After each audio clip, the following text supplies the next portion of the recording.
Fiora is a pretty hard matchup for Yorick. It favors Fiora, but if you play it well as Yorick, you can definitely win it, alright? So, level 1, it'll always be around this fight. You're gonna have D-Blade, Health Pot, and then Fiora will have, you know, this shit. Imagine this target is Yorick, right? So, level 1, Fiora automatically has an advantage. We're aware of this because she has the vitals, which will let her get extra health and damage. So what do you want to do in level 1? You want to stay away from her. You don't want to be in her range. You don't want to fucking fight her. You just want to play safely from afar, and if Fiora walks up, you walk away. Of course, we don't want the vital to be in the left side, the top side, or the bottom side, right? We want it to be on the right side. So what you can do, you see I walk out of range, the vitals change. This is a really good vital for me, so, you know, oh wow, easy hit, easy Q, right? But you know, it'll change. But let's just say that if you Yorick as Yorick step out of range, it'll change.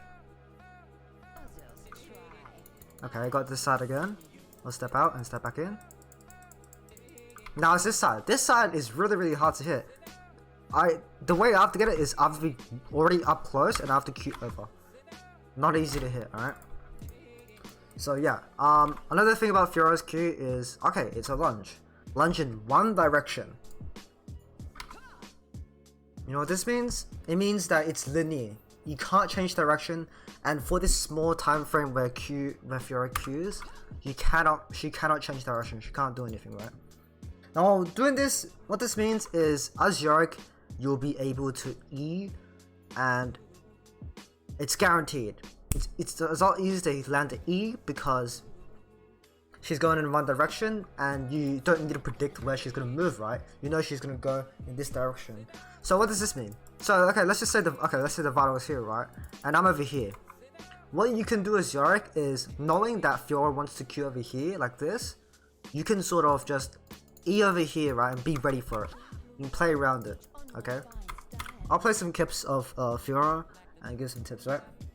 Levels 1 to 3, you definitely don't want to trade against Fiora. If she tries trading, if you make a mistake, try to Q back at least. And she's got the W, she's got the E. Very powerful skills. The reason why it's so powerful is because her W is 110 base damage. This fucking hurts, okay? Obviously it's basically Jack's parrying drugs.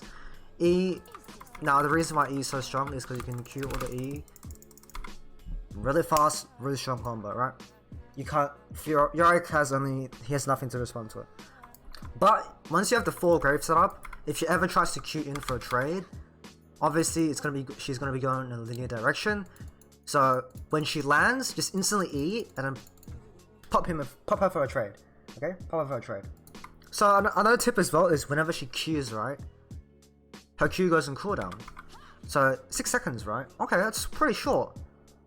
But these 6 seconds are really important, because this is the time when Yorick can W her and just go for a massive trade, and if Fiora fucks up her W or parry, it is really devastating. I'm gonna demonstrate one of the most important things about playing against Fiora. You need to stand against the wall. Why do you need to stand against the wall, you might wonder? What does Fiora's ult do? It puts vitals on all sides, right? Now, if you stand against the wall, one vital will be blocked really hard, okay? Let me just refresh this corner. So, let me just try. Okay, this is a perfect example. My passive's in this part, right? Let me try to hit this part. You can see I'm really struggling. I like. It's literally impossible, right? Because I can't get in there. This one's really easy, right? But this one's really hard. So, normal passive, right? Passive Fiora's passive normal. It just goes in a random direction. When I ult, it's guaranteed every direction. So let's just go Fiora. Okay, now what can Fiora do? She can't get this vital, right? So now for this seconds where you hit this first 3, this part is unhittable. She has no passive, no ultimate ability, and that is a really important tip. You need to know how to stand against the wall. Let's say you're fighting over here, right? You can move over here. You stand over here, and if you try to hit it'll be really hard for her to hit. Stuff like that. You need to find walls and adapt to it. You need to move importantly. You do not want to be in the open against a Fiora, and then she gets to do this. You know, she gets to hit the vitals and stuff. That no. Okay. Obviously I don't play that on Fiora, you can see. But you don't want to do that. Be careful because Fiora can parry your E, that's really hard.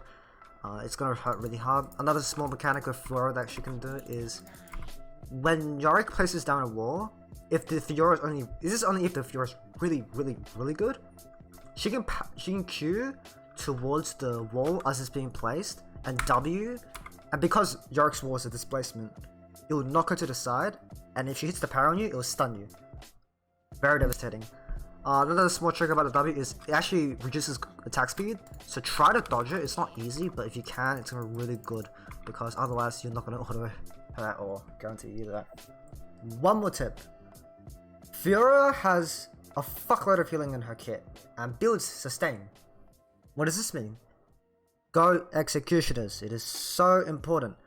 If you're really behind, you can go Bramble. But that's only if you're really behind, right? I don't like Bramble because I just think it's a terrible item, full stop. It's a long-winded explanation. I'll explain in another video. Now, I don't do any of these. What I do instead is I run Ignite.